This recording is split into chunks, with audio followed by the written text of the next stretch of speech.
Pierre-Louis Rosenfeld est docteur en études théâtrales à l'université Sorbonne Nouvelle Paris 3. Il est secrétaire scientifique de l'Institut de recherche en études théâtrales, qu'on appelle l'IRET, à Sorbonne Nouvelle. Et ses recherches portent notamment sur la construction du regard au théâtre. Je ne saurais trop souligner l'importance du regard au théâtre. On a trop tendance à analyser le théâtre comme un texte et non pas comme un spectacle. Durant le XVIIe siècle est l'œuvre dramatique de Georges de Scudéry. Je devrais d'ailleurs tout à l'heure faire amende honorable sur ce que je vous ai dit hier soir de Scudéry. C'est en fait Desmarais. Et Scudéry l'a dit, mais beaucoup plus modestement, et dans la préface d'Arminius. Voilà, un petit peu de pédantisme en début de séance, c'est pas mal. Donc sa thèse... J'ai commencé hier soir. Oui. Sa thèse a pour titre « Les tragicomédies de Georges de Scudéry », un théâtre donné à voir, l'œil entre le monde, le spectacle et la peinture. Il nous propose ce matin de réfléchir sur l'illusion entre tromperie, déguisement et peinture dans la tragicomédie du XVIIe siècle. Et il parle au pupitre, ou si vous préférez, au lutrin.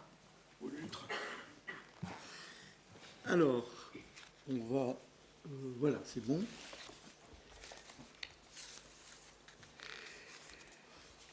Donc, l'illusion entre tromperie, déguisement et peinture à travers l'exemple de la tragicomédie au XVIIe siècle. La question de l'illusion est intéressante à observer dans le théâtre du XVIIe siècle, notamment au moment où la tragédie trouve son essor dans les années 1630 et 1640. Il faut dire que c'est un genre éphémère qui a démarré dans les années 20, si on fait exception d'Alexandre Hardy avant, et puis qui s'est éteint très vite, remplacé par la tragédie d'un côté et la comédie de l'autre. En effet, la tragicomédie n'est-elle pas un genre qui favorise l'illusion par sa mécanique faite d'obstacles incessants que doivent surmonter héros et héroïnes, ainsi que par sa forme spectaculaire, bousculant sur scène les images et donnant le tournis au regard.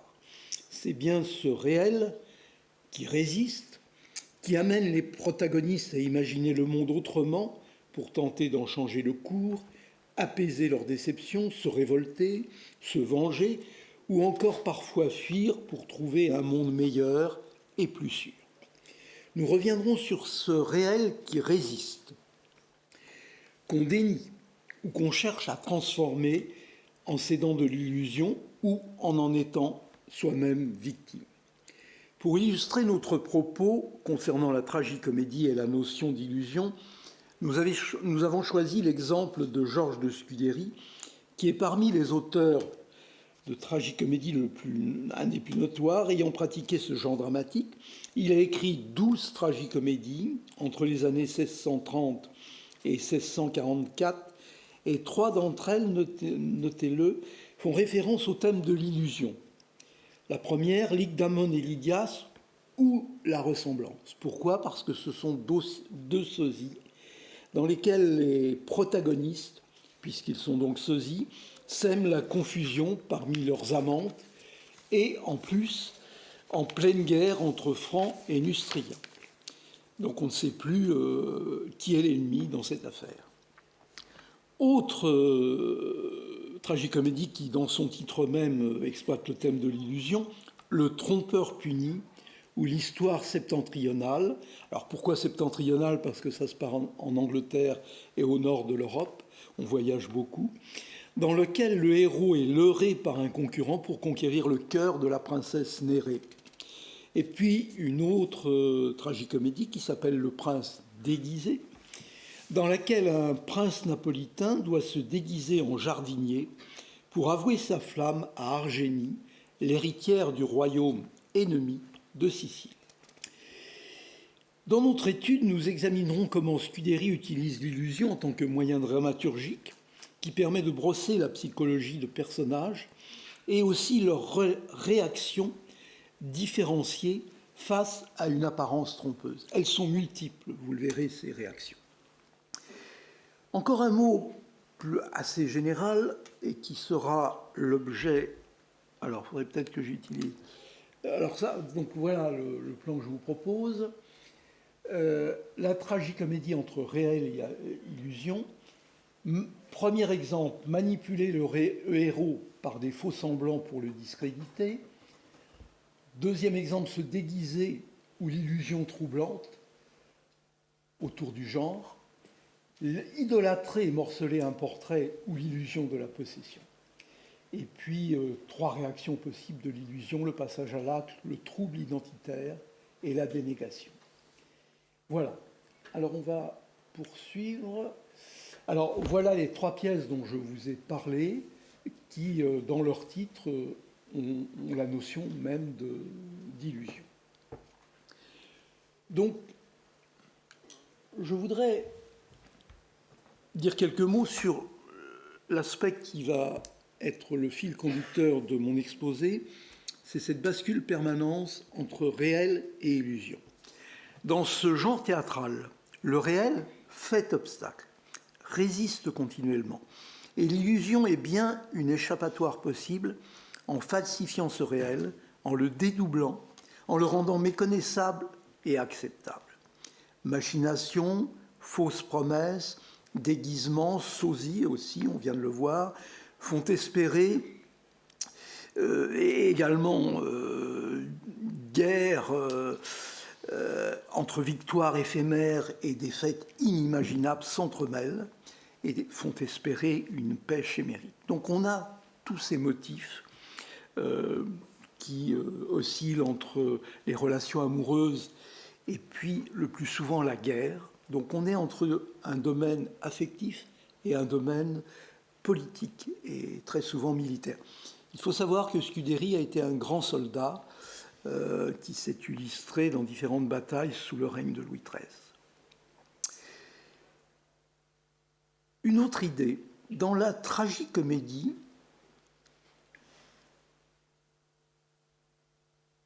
les émotions correspondent à de fausses peurs et les héros meurent sont toujours de futurs ressuscités. Donc ce qui se passe sur scène dans la tragicomédie, il y a des risques, mais on arrive à surmonter ces risques.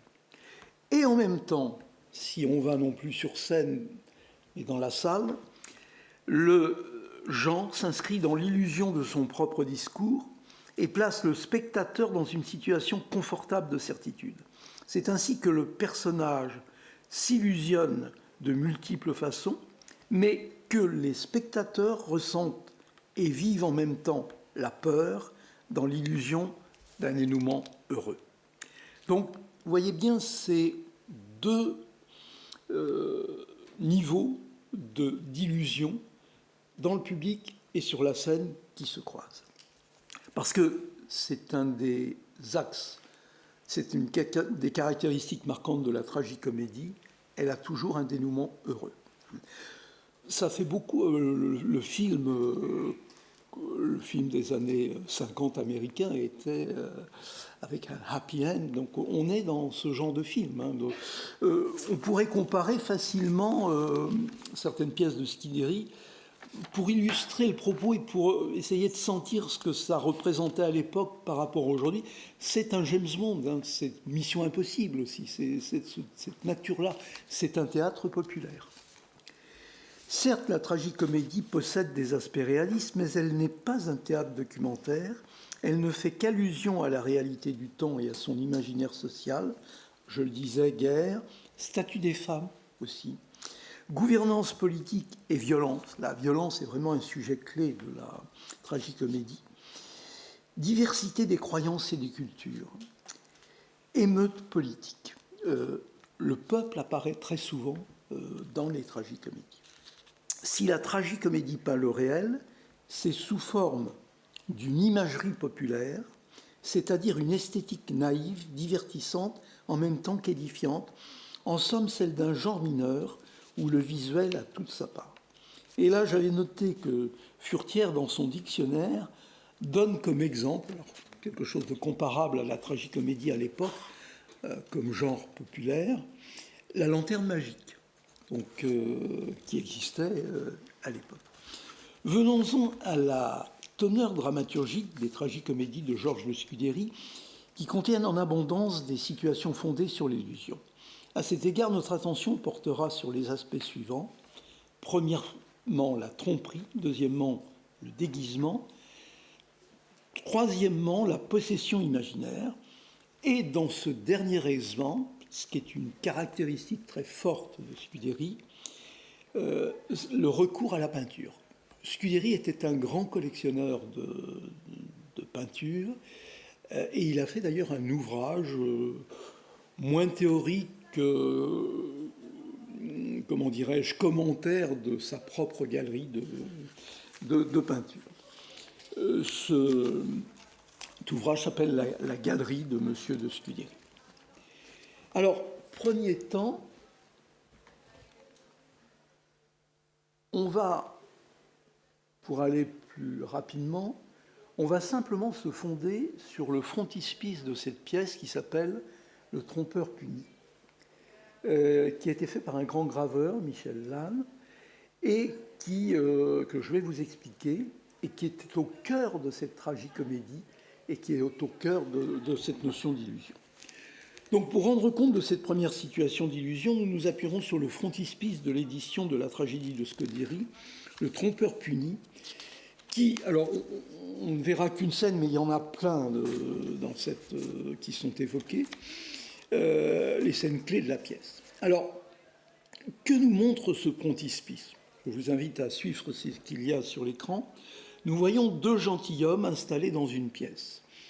La porte est entrouverte, et vous noterez qu'à son dos est portée la mention du titre du genre, du nom de la pièce et de l'auteur de la pièce. Le gentilhomme de gauche, richement vêtu, est assis sur une chaise les jambes croisées. Il est absorbé par la lecture d'un ouvrage, tandis que l'autre, à droite, les jambes sur le côté, se tient à une table recouverte d'une nappe sur laquelle est posé un encrier. Une plume à la main, il est en train d'écrire une lettre.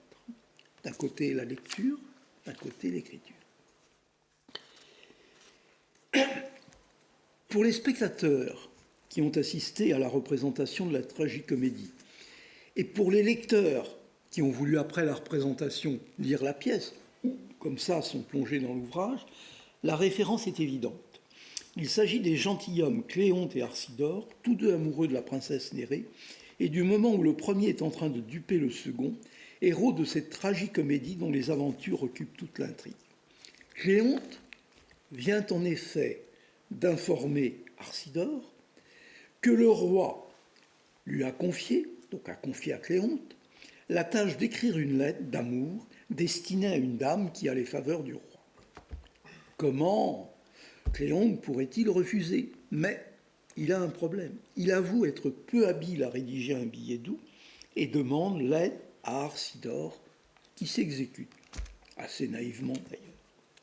C'est la première étape de la manipulation. Alors, il y en a plein d'autres, mais on s'arrêtera sur celle-ci. Mais s'il y a manipulation, faut-il que le piège fonctionne jusqu'au bout? Aussitôt cette lettre écrite par Arcidore, Cléonte se rend sur le champ rencontrer la princesse Nérée, non sans quelque frilosité.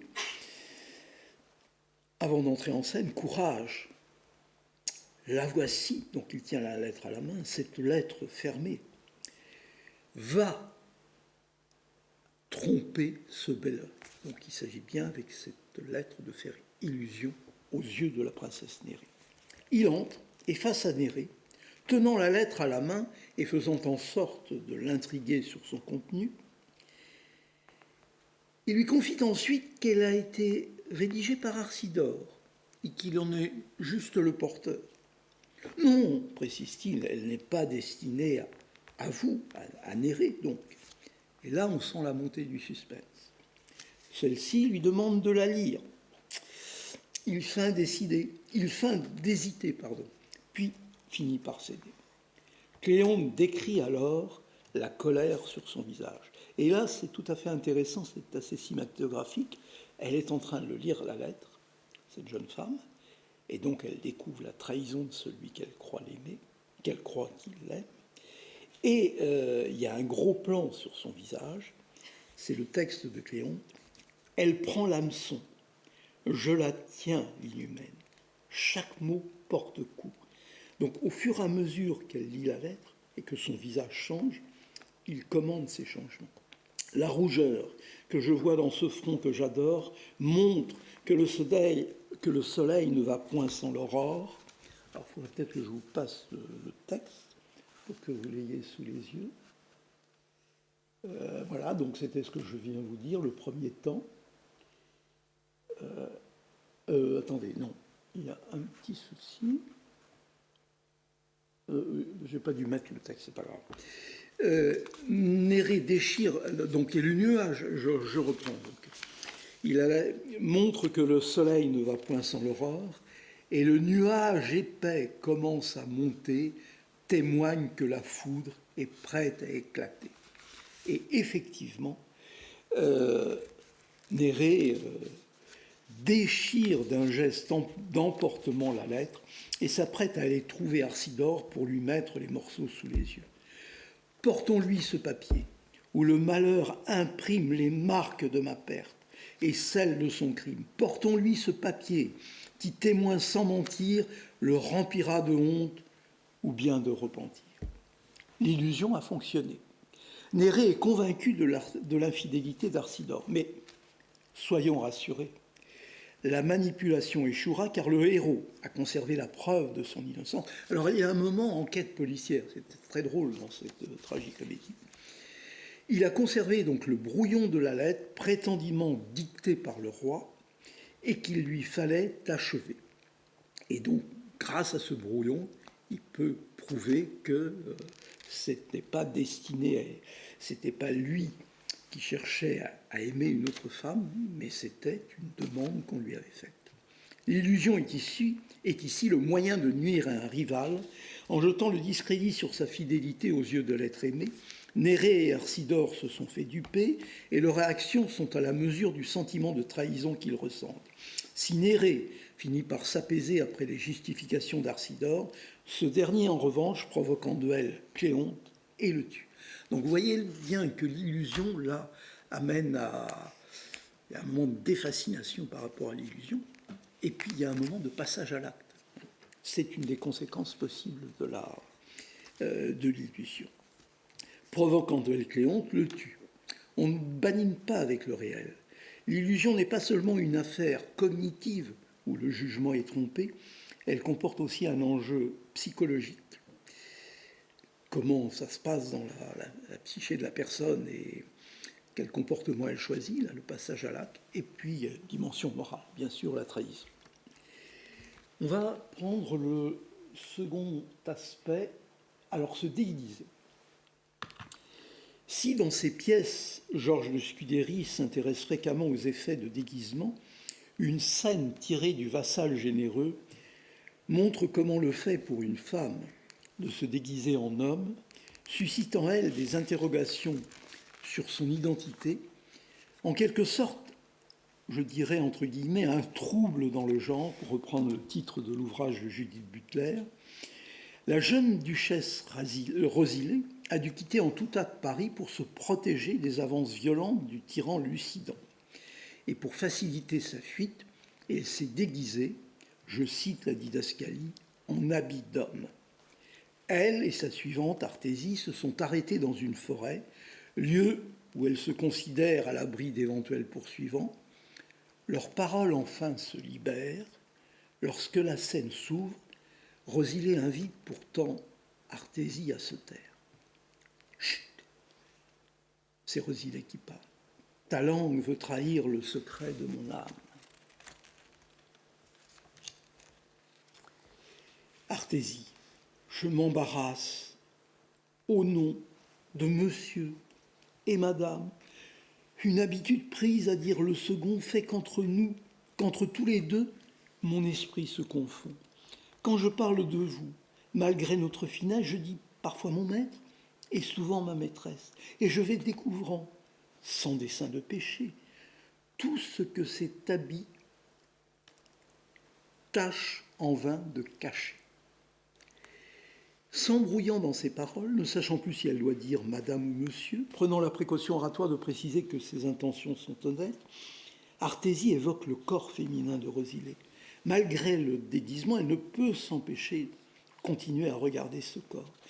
Et quelques vers plus loin, alors je n'ai pas pu tout vous citer le passage. Oui, là, voilà, donc un peu plus près. Quelques vers plus loin, voilà. Malgré le déguisement, elle ne peut s'empêcher de regarder ce corps. Quelques vers plus loin, l'ambiguïté sexuelle de Rosilé la fascine. Son apparence est bien celle d'un chevalier. Et pourtant, ce sont les chevaliers qui habituellement sont attirés par elle. Est-ce le corps avec ses traits distinctifs ou le vêtement qui retient son attention et capte son désir? Là où elles viennent de passer, les femmes aussi se retournaient. Et Artésie s'interroge sur la tristesse de leur regard. Dans un premier temps, c'est l'apparition d'un chevalier dans leur environnement qui les surprend et les fascine. Mais dans un second temps, elle repère une contradiction. Comment un chevalier peut-il avoir des yeux si charmants et si doux? Je cite le texte de Scudéry. Leur indétermination questionne à la fois le regard et le désir. Est-on attiré par le semblable ou le différent, ou par ce qui cloche dans nos habitudes visuelles? Ici, l'illusion est à l'origine d'un trouble identitaire. On va passer à un quatrième exemple. Donc, on en était là. Et là, idolâtrer et morceler un portrait ou l'illusion de la possession. On va revenir à la pièce le vassal généreux, revenir à l'origine de ce qui s'est passé entre Lucidan et Rosilé, dont on vient de parler à l'instant, puisqu'elles ont dû fuir Paris la poursuite de Lucidan. Ce dernier exemple que nous prendrons se fonde sur une illusion qui est intérieure au personnage, symptôme d'un esprit dérangé. L'illusion a cette fois pour support un portrait peint. Depuis les écrits de Pline jusqu'à ceux d'Ernst Gombrich, l'illusion est au cœur de l'art dans sa fonction de représentation du réel. Rappelons-nous l'anecdote maintes fois commentée des grappes de raisin peintes par Xeuxis d'une si parfaite ressemblance que des oiseaux tentaient de les becqueter. Le cas qui nous occupe maintenant est encore, comme je viens de le dire, le personnage de Rosilé, héroïne de la tragicomédie Le Vassal généreux. Nous allons nous intéresser à l'origine de sa fuite, examinée précédemment.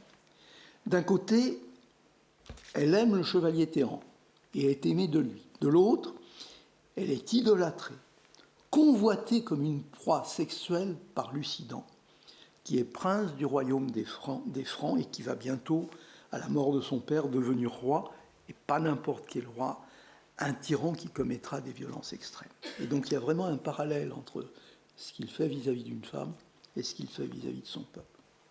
La séquence que nous examinerons montre le dauphin Lucidan, d'abord seul, puis en tête-à-tête avec Rosilé. L'objet des préoccupations du prince est Rosilé, dont il veut se faire aimer à tout prix. Il s'adresse à elle avant qu'elle n'apparaisse et sort de sa poche un petit portrait d'elle qu'il contemple longuement. Alors, je vous mets le texte. Toutefois, je la porte et l'ai dans la pensée.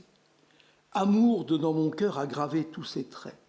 Et voici dans ma main le plus beau des portraits. Adorable peinture à qui je fais hommage. Je la vois ravissante, aussi bien que ravie. Intéressant, ravissante, ravie. Et cet aimable objet qui me tient asservi est en peinture encore digne d'être ravi. Et le peintre courtois qui flattait mon tournant afin de m'obliger, la fit sans mouvement. Ça, je trouve ça extraordinaire. Il a vraiment, la peinture a le mérite de rendre les gens, de rendre le modèle passif. Faute d'avoir quelque ascendant sur Rosilé, Il en regarde l'image, image mentale, puisqu'en son fort intérieur, il en a gravé tous les traits, mais aussi image peinte qu'il porte en lui. Et cette image ravissante et offrant un visage avenant finit par n'être plus qu'un objet qu'il tient dans la main, qu'il pétrit, qu'il peut ravir, qui ne lui échappera pas. Il salue au passage l'amabilité du peintre qu'il a dessiné sans mouvement, inexpressive bien que superbe, afin que son apparence ne manifeste aucune résistance à l'égard de son possesseur.